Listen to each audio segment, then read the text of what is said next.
Hello, everyone, and welcome back to the Blaze Your Own Trail podcast. My name is Jordan Mendoza. I'm your host, and I've got a very special guest today.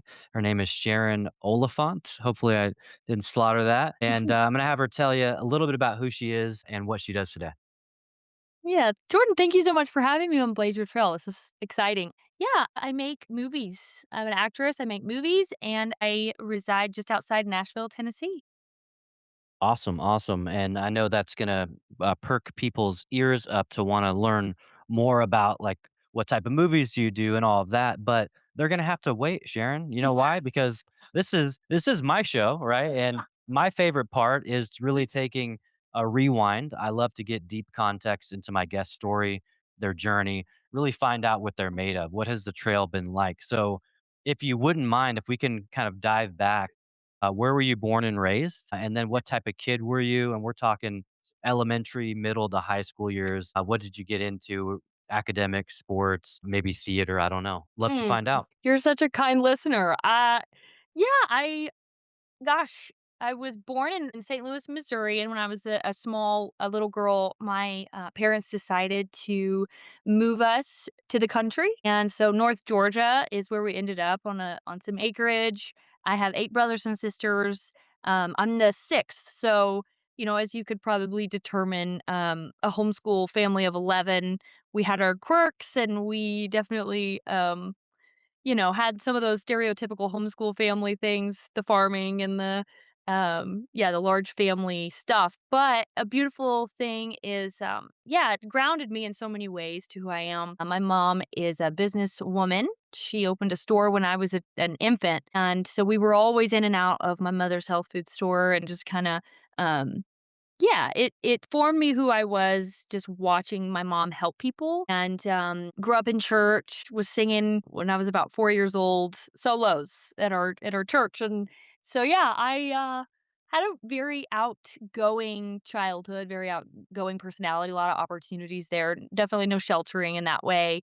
Then my little siblings were born, and I had this, like, mothering nature, but also a tomboy. I have 5 brothers, so I could be rough around the edges, a lot of barefoot climbing trees, and ironically, we had no TV growing up, so anytime I was able to experience a film, it was very sacred to me, and I fell in love with film at a very early age with black and whites, Tarzan with Johnny Weissmuller, those are made in the '30s. King Kong, very unusual types of films for a little girl to consume, but because I have 5 brothers, that's what we got. When we watched movies, it was like action films, westerns, and that resonated a lot. That it was a big deal to watch movies, and it really started to speak to me. And then when I was 12 years old, the Lord of the Rings came out. That may age me. That's fine. Classic. Just totally changed everything that I thought I knew about the world in and of itself. Like, how does someone have this vision of this story and take that from their head into screens worldwide? Totally fascinated me, drew me in as a viewer like I had never experienced, and ironically, my youth pastor took the youth group to see the Fellowship of the Ring on the big screen, and it really was a very edifying, like, spiritual thing that happened in that theater. Because it was almost like I knew that I was called then, but I couldn't put that into any kind of scope of reality because I'm literally from the middle of nowhere. And then, of course, my parents, conservative, Christian people, they're like, that world isn't a healthy space. And I just kind of thought, well, the films are so impactful to me spiritually. And it was just a kind of a confusing time. And I went about life, I thought, "Oh, I'm gonna do something to help people because I love people and love ministering to people." So I did a lot of missions work, traveled my first overseas missions trip when I was 14 and kinda just got braver and braver. The older I got is like, I saw a worldview more than just my small town at a young age, and it impacted me massively.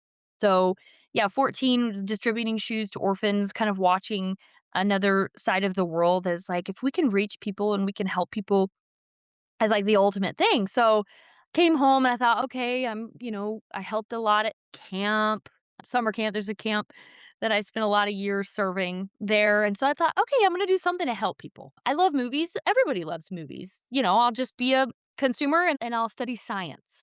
So I started that trail. I graduated a year early and I thought, okay, I'm going to go and be a midwife and deliver babies. Totally wild. So I was studying and my second year in junior college, because I'm like, I'm not going to go into debt for this. 'Cause I'm just going to go, pay it off as I go.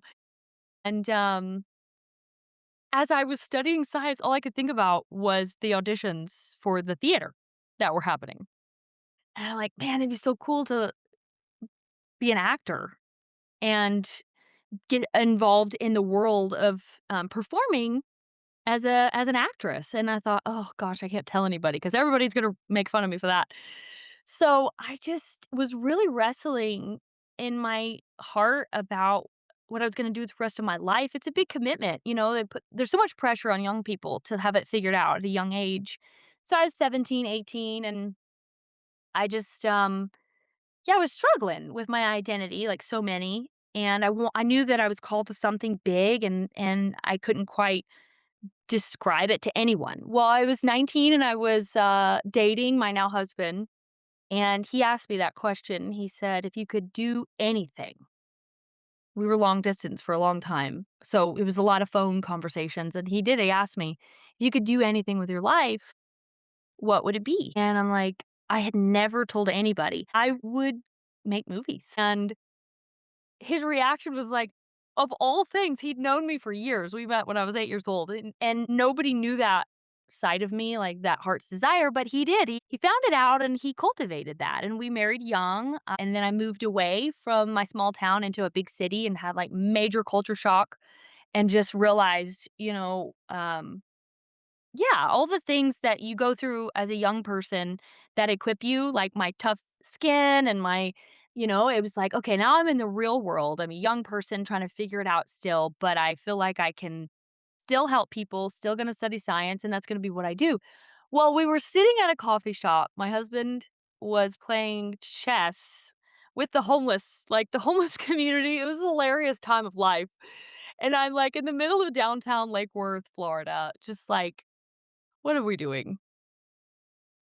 The theater, the Lake Worth Playhouse in, um, Lake Worth, Florida, I just was lit up on that street, and I would walk down there. We lived right downtown. I'd walk down there and be like, "Man, what a thing to perform on the stage, what that must be." And this elderly biker gang couple, it was the craziest to, like, just go do it. Go audition. And I'm like, I remember what I was wearing.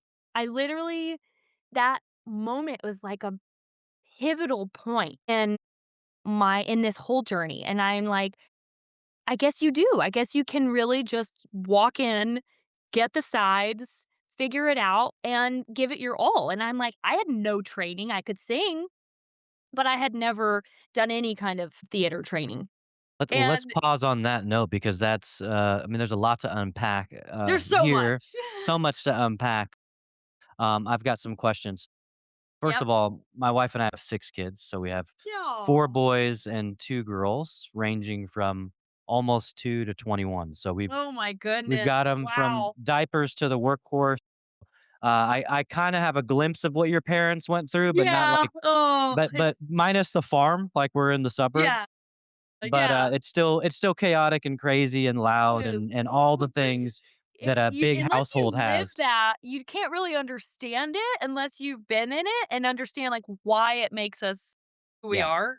My mom had Like 5 boys, and we were just the craziest boys, oh, and, yeah. like and then now that we have 6, I'm like, "Okay, I see what my mom had to suffer through when she was on this planet," you know? I totally see Jordan, like, having 5 brothers and growing up the way I did, it totally has shaped how I work now. Like, I can go work with literally 20 guys making movies, and it's like, "Okay, I speak your language," and there's, all the etiquette things and all the but, yeah, I mean, it feels like home. Yeah, I I can love kinda that. relate to that, like, when you work with a certain or you're around a certain type of people. I was in property management 15 years and I work with Wow. primarily women. And Yeah, naturally, in the coaching space, my clients are more women. It's just like sure. I Yeah. understand them, I know them, I Yeah, know oh, their it's important. frustrations.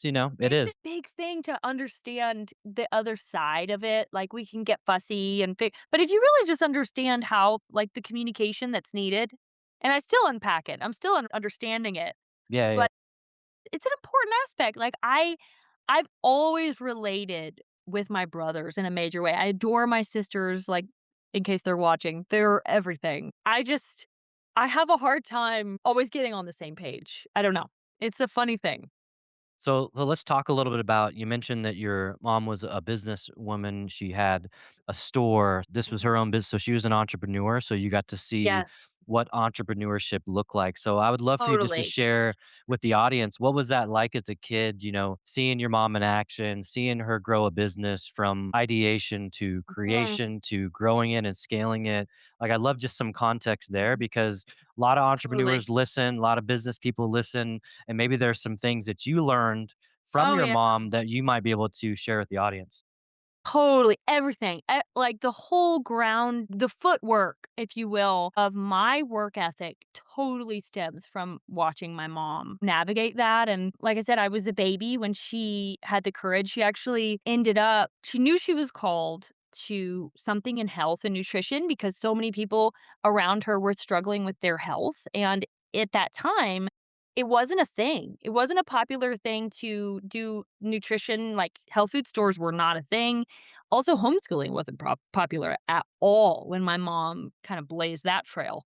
So she had her children, her 9 children being homeschooled in this health food store. So she wasn't the most popular conversation for a few years, and I you could kind of feel that as people would come in with their concerns. So when I was very small, I could sell product to people. Like someone comes in with a toe fungus, and I'm like, "Oh yeah, we have a product for that."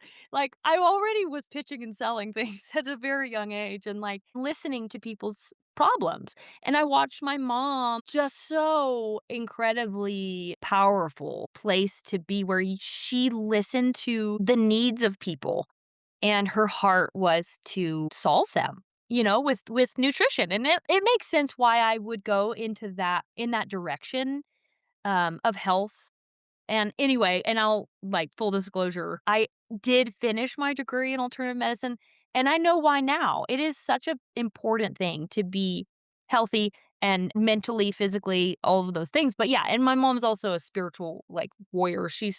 Her faith is very profound. So, yeah, so working in that space at a young age, it really did show me you gotta take risks. You gotta spend to earn. You've got to sometimes take a risk on yourself. She took out a mortgage on our house to open that store, and it changed all of our lives. And it took a good 5 years to actually see the fruit of that, financially. So it was a Yeah. major risk. It is she still owns the store to this day. Well, we need to Many get years. mom on the podcast then and talk She's about amazing. her She's amazing. trailblazing story. But, It's oh it's cool because you got it honestly. You got it through osmosis. You got to mm, see the example and actually yes. play in it. And Yeah. that's one thing that when Totally. I'm coaching clients is like you have to play. If you're not Yeah. playing and having fun and loving what you do and showing that Oh, passion, totally, then it's totally. not going to be as fruitful. No, that's so profound because I think so many people think, "Okay, this is the path that I'm gonna stick on, and I'm gonna do this, this, and this, and I'm gonna invest in this, this, and this, and I'm gonna have all the things," and then they get 20, 30, 40 years into that trail and nobody's happy. They're not happy, no one around them is happy. It's like when you really have the audacity to find your place and your purpose, it's such a thing because everyone around you is edified. Yeah, I agree. And I didn't find out what I really wanted to do when I grew up until I was 40. I was Yeah, in corporate pivotal. about 13 years into that Mm, same company and started the podcast and everyone that I was interviewing was like, "Why mhm. don't you have a business? Like you're helping me with stuff. Like you Yeah. should have your own. Why don't you go blaze a trail?" And so I tell people Yes. all the time I was like I felt like a hypocrite because like I have this Oh. show called Blaze Your Own Trail I'm interviewing these people, and here I am staying in corporate. It was like, knucklehead, Yeah. like, go out and Yeah. do it, you know? Oh, And I get now, it. 5.5 years later, I've got businesses in the States. I've got one in Belgium. The podcast has grown. Mm. I've written a couple books. I'm speaking on Saw stages. Jordan. It's cool what happens when you step out, Yeah. right? And we Oh, go, totally. like Yeah, you that's said, the be major audacious enough thing. to go Yeah, do it? that's huge. No, I watched it unfold from the moment I my first memories were watching my mother do that. And it did instill that courage to take the plunge and take the risk. And that yeah, even things that you're not familiar with, like, I knew telling my family that I wanted to do something in the arts and, media and film, that they were gonna have a perspective that I was gonna have to explain it, and it takes years to get anywhere Right, in they this don't know journey. what the heck I do. They have no Oh, clue. yeah, yeah, that's it. It's such a fun thing, and for so long, it's like the big question is, "Well, where can I see your stuff?"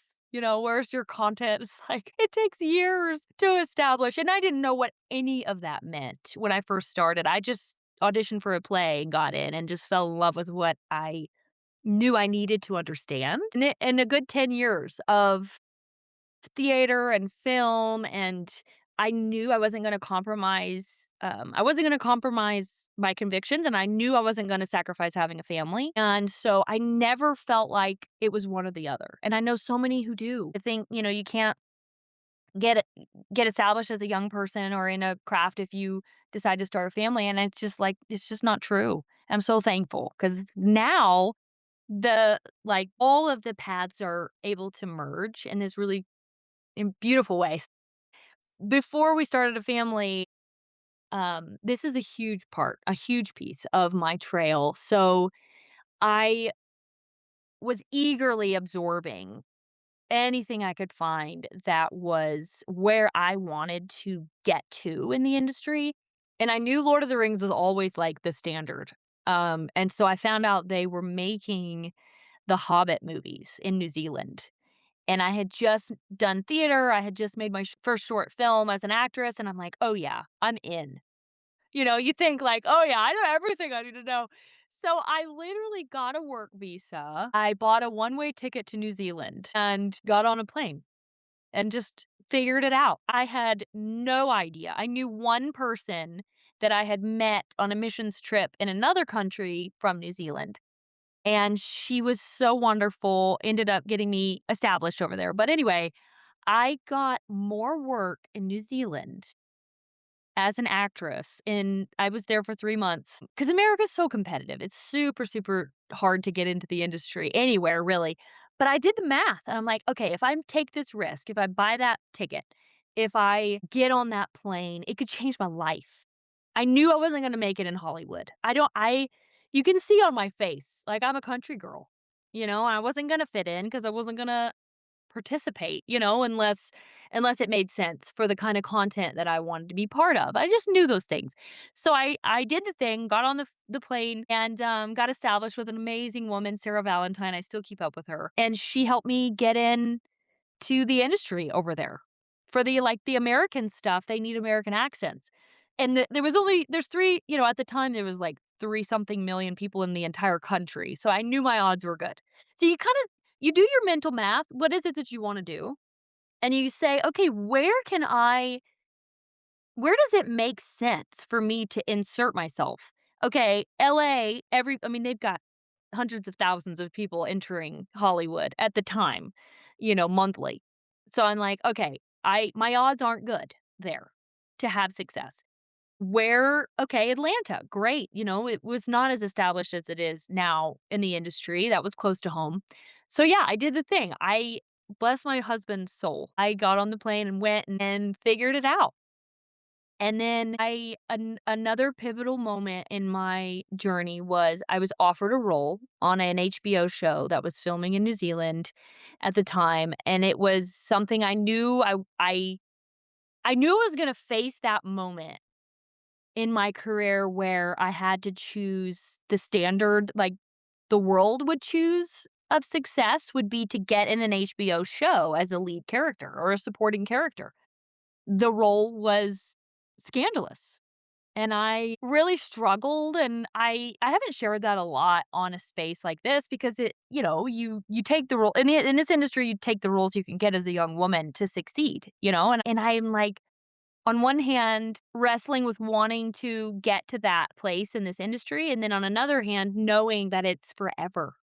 Film is forever. What we do is going to shape us, and like, it's no judgment. I just knew for me, I wanted to establish myself in a different way as a performer. So it was a devastating time to just say, I'm gonna make this choice and it could make or break my career forever. But it so many times I look back on that and I'm so grateful that I went home and said, "You know what? I'm gonna have a family. And if I'm supposed to do this thing, it'll always be there."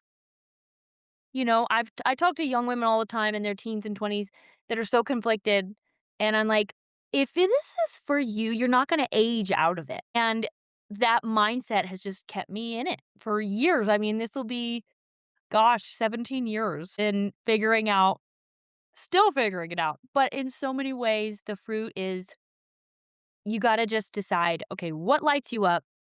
What gets you excited? What are you created to do? And I knew that. And it took me a long time to admit it. I remember my acting coach, my first like professional level acting coach, she said, "You've got to start admitting it. If you can't admit it to yourself, that's a problem. If you can't admit it to other people, that's a problem. So admit that this is what you are doing. Admit to the people in your life this is what you're doing and make it happen. Structure yourself as a business. Great This is a advice. business." It was so streamlined and she was so LA, so Hollywood. Like she didn't know that what that meant to me in my personal life at the time. I'm sure there's no way, but it's applicable across the board. You've got to admit, okay, not everybody's going to get it. Not everybody's going to get Jordan, but I have to do this. And so along this journey, Genevieve, our oldest, when I was expecting her, I thought, okay, I'm not going to work for several years. I'm going to be a new mom and I'm going to, we bought our, that year of my life was so insane. We bought our first house. We were having a baby, switching, lanes in so many ways. But I said it, I'm out loud. If I'm supposed to do this thing, I will still do it. It'll still be there for me. I booked 3 roles while I was expecting Genevieve in, like, some good stuff, and I'm like, "All right, this never," and then another film, which I'm so grateful for, Gabriel Alfonso gave me the role of the villain.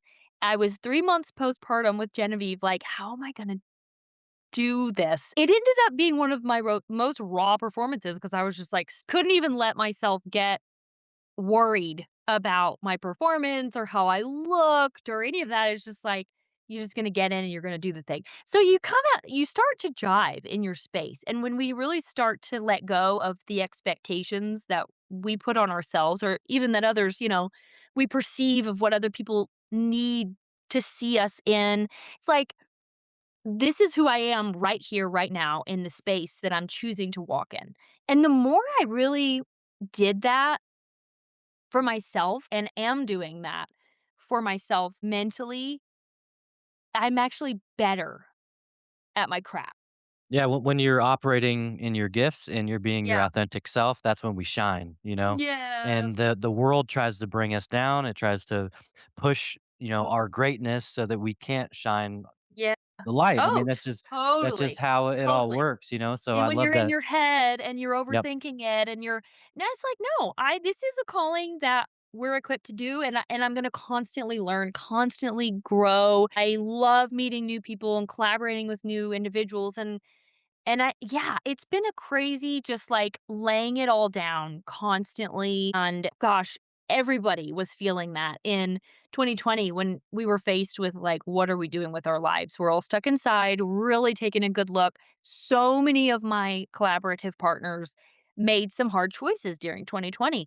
And so here I was, a wife, a mom, I've got 3 children. I still believe in this creative journey. And, it's been years at this point, tons of pivoting, so much learning, but I'm like, "All right, if I'm really doing this, I'm still that girl that got on the plane to New Zealand. I still believe that you have to take a risk." So I at the time was a part of a project that was asking us to shift or to demographically, we needed to be in Texas for it. And at this time, we'd been established in Florida for years. My husband had been in his job for like 15 years.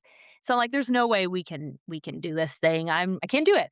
But then I thought maybe we really can. I mean, everybody just went through this shutdown that was miserable. And then actually for us it wasn't miserable because we had babies and we're getting paid to play in the sunshine.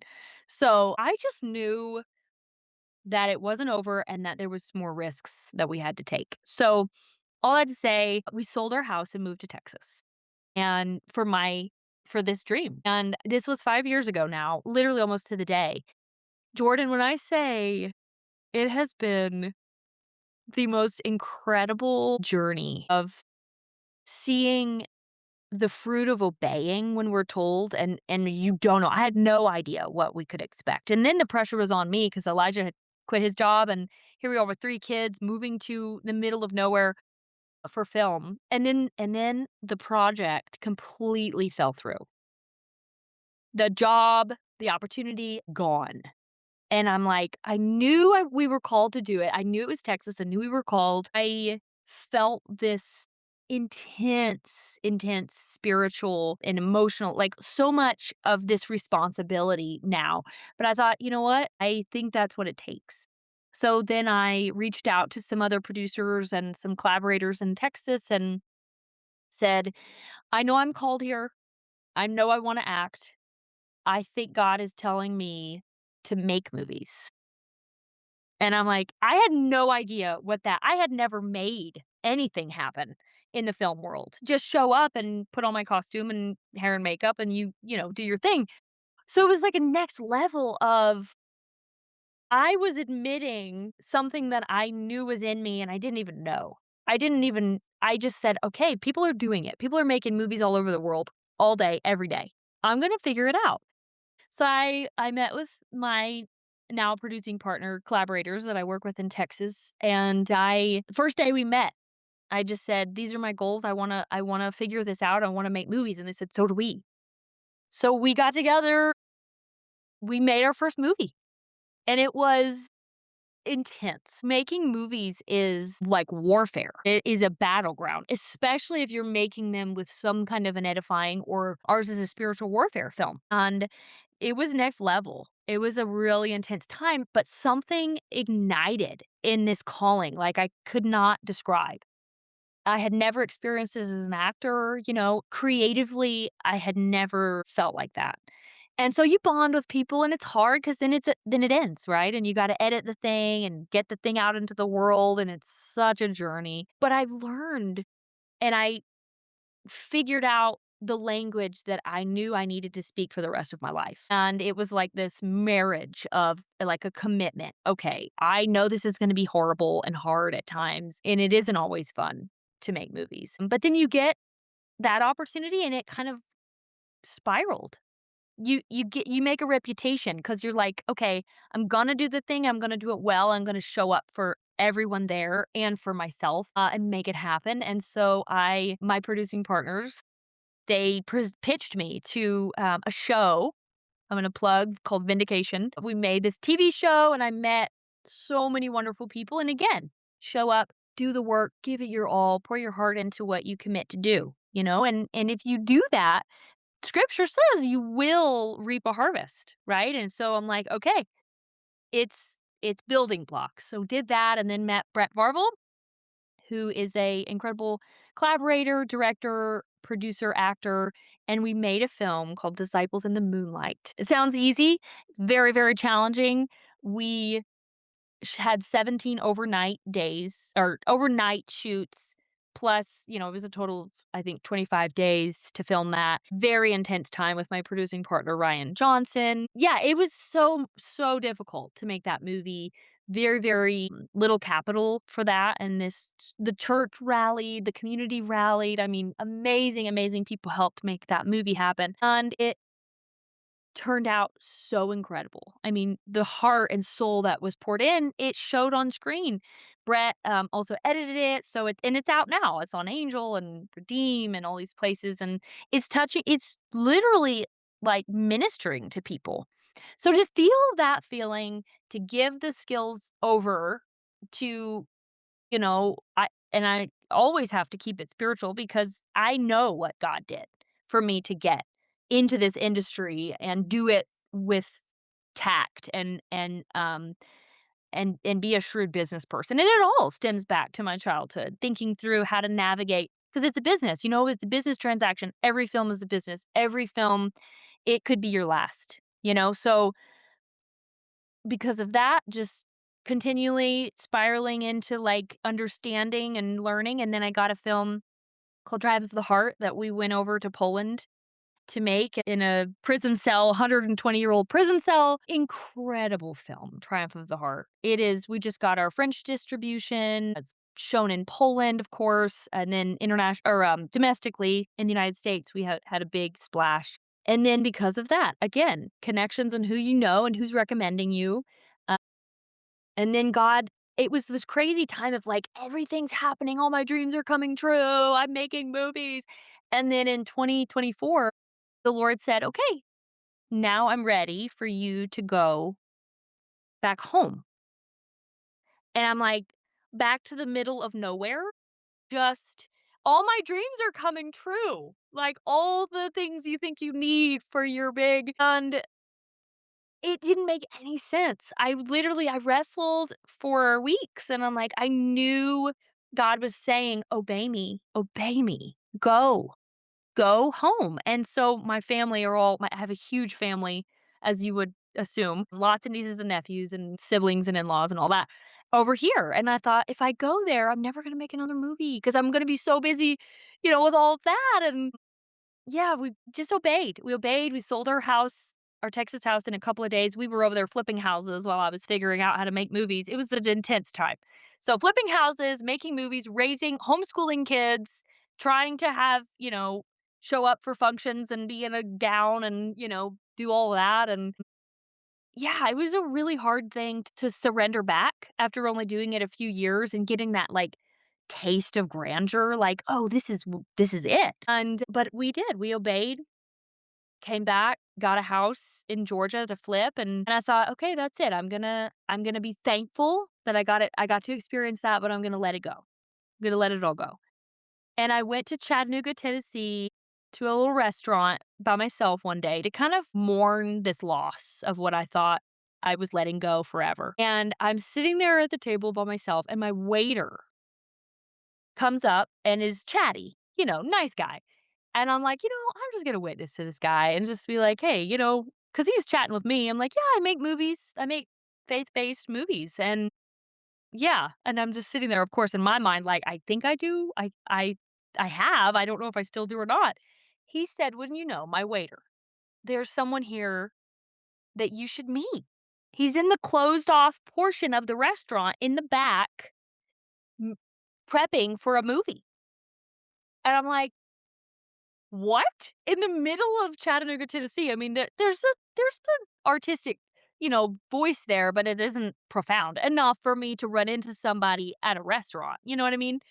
So I just was like, "What?" And he's like, "Let me introduce you to this guy. He's really a top-notch guy." So I'm like, "Okay." I mean, I'm not that person, but I knew that's how this industry works. So anyway, close my computer. I follow the waiter into this back space, and across the room is this bright-eyed, smiling guy, Dave Stone. My word. What a guy. We talked about movies and Jesus and our lives for 2 hours. It felt like 10 minutes. And he's like, "Yeah, we're making this faith-based movie in Chicago." I'm like, "That sounds so amazing." But I never plugged myself, pitched myself, any of it. I was like, if I'm supposed to be there, I'm gonna be there. I know it. So Dave gave me his email and his phone number, and I just said, "Hey, I'm gonna be praying for y'all." Well, I felt the Holy Spirit be like, "Okay, you have to actually do the work. Like, it's for you, but you have to do the work." So I reached out to Dave and just said, "Hey, I would love to be part of that movie." And he's like, "Sharon, I just watched your movie, Disciples in the Moonlight. We have all these mutual connections. You have to be here for this." Literally, that does not happen in this industry. Everybody's got their slate and their production team, and like everything's always set in stone, and you can't really enter that world, unless he was just so open and he's like, "It's gotta be you. You gotta be there. I need help. I need a producer." Changed my life, that movie. I mean, we've got the genre, original music, like, it's definitely one of the largest scale projects I've been part of, and we just got a huge deal for a fall 2026 release. So, that one's coming, and then I'm like, "Man," and then I thought to myself, "You know what? That may be it for me. That may be the last one." Well, then in January of '25, my dear friend she wrote a screenplay, her first screenplay, and she's like, "Sharon, I really, want you to read for it as an actress." And I thought, "Oh, I'll get to act again, and it's gonna be so easy." Well, then I read it, I'm like, "Oh, I think I need to make this." So intense. And I'm like, I have all these wonderful people just waiting for a job. That's the thing I love about producing films. It isn't just for us. Like, as much as it fills my cup, it isn't just for me. It's for so many wonderful artists that are looking for work, and also for the people, for our culture and our audience. It's such a huge picture of one person's heart's desire. So I thought, "Okay, this is the first time I've ever taken someone else's work and the responsibility of that onto myself." And of course, I had made an LLC of a company at this point. I've got my 21.5 films, and it's just a little baby company that I just use it for legal protections at this point. And then all of a sudden, I've got this responsibility of someone else's dreams and heart and soul. And so I just very tenderly approached that conversation. And she's like, "You know what? I think it is you." I'll tell you, Jordan, that was the most fast and furious. It didn't feel like it in at the time because, the days are long and the years are short. I was like struggling, like, "Okay, where do I go to pitch this thing?" I'm like pitching it to everyone.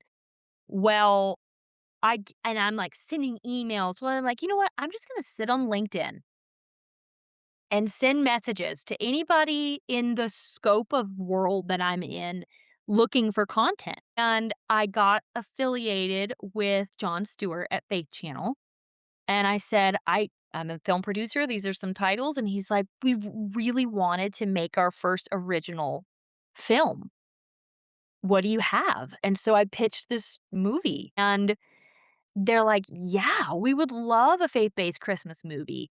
And so we took it to NRB and sat at many tables for many hours. Its development is not fun, but it's a necessary evil. Like, you gotta do it. You gotta convince the people that, you're worth it, the project's worth it, blah, blah, blah.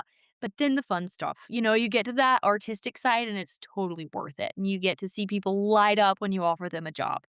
So that process was definitely the most challenging personally, with that, like, ownership level. And then because of that, now I just literally got an email right before we got on this call that the film is winning awards. Like, we just won one Saturday, in Orlando. Congratulations, that's awesome. Thank you. There's so much. There's so much. So I just see that, like, the courage to say, "I don't know what is gonna happen." Yep, Literally every single time, every film, I don't know what's gonna happen, but I trust that this is my calling.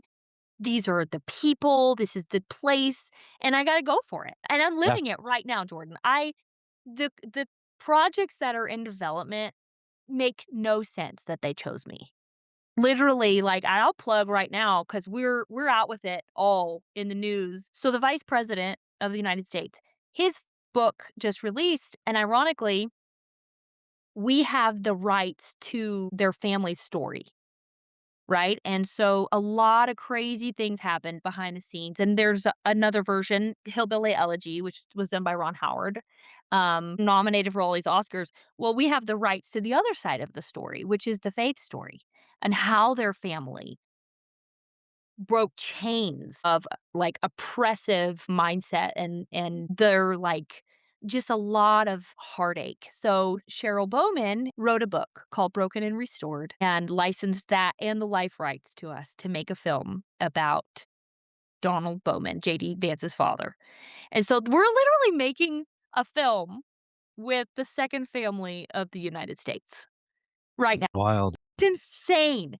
So thinking about all these pieces and the how it has built and built and built and built, and then all of a sudden I'm like, I know I'm gonna be sipping tea at the White House. I just know it. I keep making a joke about that, but it is literally the laying down and the picking up of the spiritual. It's like that armor every day, every time, and just saying no to the things that you know are not going to get you to the place that God has for you. And then those no's have led to the most incredible, like, I daily am humbled by the films and the impact that they're having on people and how we have to tell these stories that I feel our culture needs so desperately. It's an honor, it's a beautiful thing, and it's such a challenge, to stay in it and be enthusiastic, and there's so many awards and events and all these wonderful things, and it's like, it's a beautiful piece of it, but it's not about that, you Yeah. know? But yeah, but you get to do that, right? Which is, it comes as a byproduct, which is awesome. So what I love about your entire journey is it's one journey of saying yes, and then saying yes again, and then Yeah, yeah, being willing to bet on yourself and take the risk, yep, even when it wasn't popular, yeah, when people thought you were crazy, when people were like, "What are you doing?" so many times. Especially when you're winning and then you Yeah, decide oh, yeah, to go backward in a lot of people's eyes. So, sure. it takes a lot to be able to do that, but you've done it on a firm foundation, which is relying on your popular. I know that that's why I'm gonna continue to have more Mhm. success in the future. So I haven't seen any of the films as we were talking before. Like, I don't research my guests, so I'm definitely gonna check them out now. Aw, yeah, your kids Especially will with like our them. kids, our daughters Yeah. are both of our daughters sing, they sing on stage in church and they love doing that, and one of my daughters, wants to be an actress, like, she's, like, trying to figure that out. She was at the event, I don't know if you remember, did you see her? Yes, yes, Yes, I yeah, my did, I daughter met her. London. Yeah, yeah, Oh, she because she's like, "Man, after going to that, she's like, 'When's the next one? I wanna go meet more people,' and so oh, okay. I think I'll be there. Isn't that next week? I think it's in about a week or so. Yeah, oh, good. No, that's a great place to start. I mean, they level of work that's coming out of the content people, the conferences. I mean, the Texas one, I really recommend content. There's another little plug. And Trey with Content Media Citygate, they're my podcast Conference. sponsor, so it's Oh, all the projects doing and wonderful starting to grow people. as well, yeah. Wonderful, but no, London's in a very good time in this industry for believers. There's never been a better time, and it is because of so many brave. I mean, Dallas Jenkins and The Chosen. I mean, I remember when The Chosen was a little non-union, like, we're trying to get, actors to read that are like, and now it has really changed the scope of faith-based. I mean, then, of course, the Kendrick brothers and the Irwin brothers, and there's so many brave, incredible collaborators. Yeah, I just had the, Um, Cook brothers on the show a couple weeks oh, ago. I just Yeah. went to their premiere in, Franklin. Yeah, yeah, I saw They're that you just were there. yeah, they're that's just like that. I mean, powerful, powerful movies, and a really cool thing, I think, is that it isn't about celebrityism anymore. It really isn't. I mean, it helps people like a following because they know it'll market their stuff, but I think Yeah, what's the intention behind it, right? Is exactly. help people to add value instead of take it Yes. away, and Yeah. to It's get more people to Jesus. I mean, at the end of the it day, and it's all that's about what it the is. yes, like, I would rather hire an actor or actress who pours their heart into their craft and their performance than somebody's, and there's gonna probably be all kinds of opinions on this, but I don't even look at their following. For me to want to give an opportunity to somebody like that, because to me it elevates your project, it elevates the message. So, yeah, no, I applaud her for pursuing and, and who knows what that'll lead into. But, Yeah, yeah, there's yeah. stuff. There's really exciting movies being developed. I hope she I likes. think we have probably a few little actors in our house, you There just you go. Who seeing what knows? they see. Y'all may be making your own movie one day. Never know. Yeah, I'm gonna be out at the, content conference in September speaking, No on a couple way. different topics, so that's gonna be I've never been to Capernaum Studios, I heard it's Oh, amazing. Jordan. So that's where I really, when I got to Texas, I knew no one, 0 people, and went to content. I submit some acting things because, like I mentioned, I had never made a movie. Gosh, and this year we've got two projects in the pool for nomination. Oh, that's great.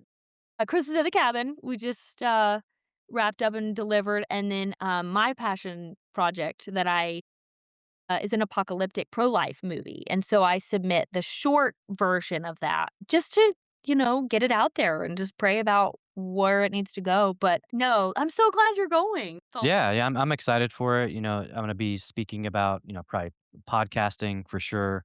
I'm gonna share my story journey, talk about, my method I created through my book, so there's gonna be a lot of fun. Give away a copy of Jordan, the book and, I connect can't with people, wait. Yeah, it's gonna be Yes, a lot of no.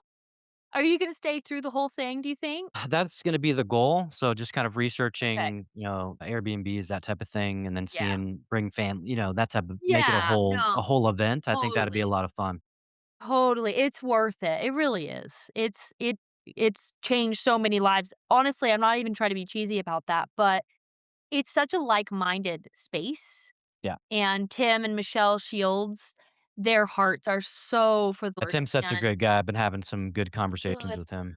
This makes me so happy, Jordan. I think our worlds are gonna merge more than we even realize yet. Probably. We'll see Yeah. what fun is out there for sure. Well, I'm so grateful to have you on the show. Your Course. story is definitely one of a trailblazing journey, and I do have a final question for you. Sure. Uh, what would you say to that young girl that met the bikers back in Florida that they just said, "Go for it"? What would you say to her today, knowing what you know now and everything that's happened? Oh, that's so I would give them a hug. He passed away, and I think about them. Yeah, I would give her a hug. It's worth it. It's so worth it, and I see that it isn't just for me, but it's for my kids. They see what I saw, and now they're gonna blaze a trail too. That's it. Yeah, you got it honestly, and then they're gonna get it honestly, and Yeah. it's It's just a gonna crazy continue thing. to multiply. Yeah. No, the fruit is so evident, Jordan, and even times where I really genuinely said, "God, I would like to do something else now. This is too hard." Because our girls are 12, 10, and 6, and they say things to me now, like the wisdom that they are gleaning behind the scenes watching their mom and dad navigate all of this and love them and show up, and be there, I hope, in so many ways, like that they need to see parents that love each other and love them and love what they're doing. They actually now are the ones that talk me off the ledge. My 12-year-old literally the other day, she's like, "There you were made to do this and you have to do it. You can't give up." Literally. It's That's like, cool. well, no, it's thank you. I no, yeah, just giving her grace, that little girl. Yep, that's great. Well, I want you to be able to share whether it's a project that you're super excited about that's getting to roll. I know you've mentioned a few, so if you want to plug one of those, feel free, and then let the audience know the best place to connect with you. I know people are going to hear your story and journey. They're going to want to reach out. You never know; there might be a producer listening, someone that Yeah. wants to, actors listen to the shows, people that want to Oh. collaborate. So, where's the best place to reach you after you give that context? Yeah, you can email Sharon at 21, the number 21 and the word 5 films. Sharon at 215films.com. Yeah, I'll help any way I can facilitate. I know people all over the country at this point, that can, at least provide some level of conversation or opportunity. And then also, my plugs are Beyond Belief, releasing I think I hope I'm allowed to say September 11th. This fall, we're getting it looks like several hundred theaters, probably hopefully 5 to 600 theaters. It's a huge, huge '80s movie. I mean, it's so much fun. And then, look for Broken and Restored, a project that we're hopefully gonna deliver before the elections next year. So, That's a big IP. I'm really honored to collaborate on that. Awesome. We're gonna make sure we plug whatever we're allowed to plug in the show notes. Definitely, Yeah. definitely all your socials, your contact info, Yeah. and then all the things that are already out or that people can find. We'll make sure we plug that. And folks, make sure you run to the show notes, grab that. Make sure you connect with Sharon. She's super uh, easy to talk to for one, which is important. But Yeah. also, you've gone through it. You've been through the ups, the downs, the lefts, and the rights, and that's what people who people need to hear from, right? It's not people that it's a bunch of theory. No, you've actually put in the reps. You've Yeah. taken a lot of no's. You've had to go pitch your tail off. You've been in it and inundated from the producer and the acting side. And so, yeah, I'm excited about your journey and where it takes you, and any parting words for the audience. Yeah, blaze it. Don't give up. If it's your calling, seriously, there's no time limit. You can stop and pick it back up. Have the family, grow the garden, be a human. It makes it better. It really does. And people want to connect in a natural way, especially in this world now. So just be human and be genuine and it'll draw the right people. It really will. Love it. Great advice. Hey, folks, that was Sharon Oliphant. Thank you so much, Sharon, for coming on the show. Keep blazing the trail out there, and I'll see you soon. Thanks, Jordan.